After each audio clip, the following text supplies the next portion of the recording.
আসসালামু আলাইকুম। শীত মানেই পিঠা খাওয়ার উৎসব। আজকে ঠিক আমরা সবাই পিঠা খাবো, শীতের পিঠা। আমাদের এলাকার গুড় আর চুয়াডাঙ্গার গুড় অনেক ভালো, সেটা আপনারা কম বেশি হয়তো বা সবাই জানেন। তো এই গুড়টা আমাদের চুয়াডাঙ্গা থেকে নিয়ে আসা। আমি এই যে দুধ জাল করে নিচ্ছি, পিঠা রসে ভিজাবো, দুধে ভিজাবো, তাই তো দুধটাকে আমি ভালো করে জাল দিয়ে নিচ্ছি, সুন্দর করে জাল দিয়ে নিচ্ছি। তার ভিতরে কিছু মশলা অ্যাড করে দিচ্ছি ফ্লেভারের জন্য, যাতে সুন্দর একটা ঘ্রাণ আসে। হ্যাঁ, অনেকে হয়তো বা তেজপাতা পছন্দ করেন না, কিন্তু আমার কাছে ভালো লাগে, তাই আমি কয়েকটা দিলাম এবং দুধটাকে খুব ভালো করে জাল দিয়ে নিব।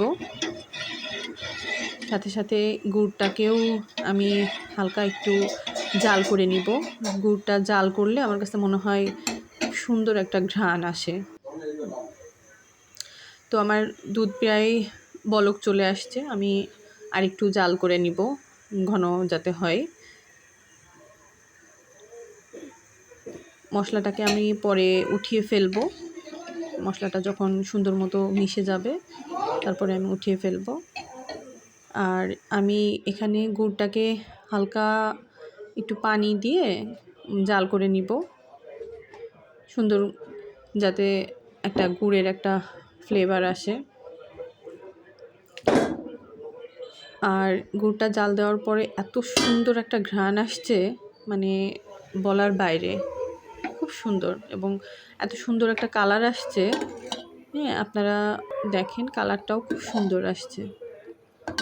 ইসরে পুরা ঘর একেবারে পাগল করে একটা ঘ্রাণ বের হচ্ছে, অনেক সুন্দর, খুব ভালো লাগছে।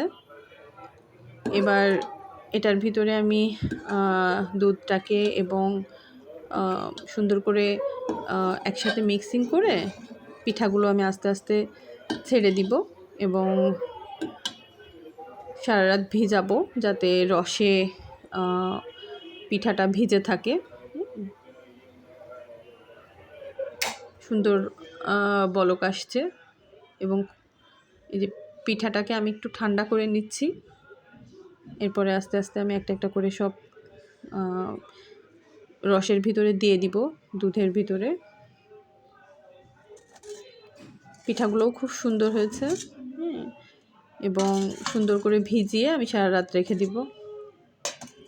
সবাই ভালো থাকেন, আল্লাহ হাফেজ।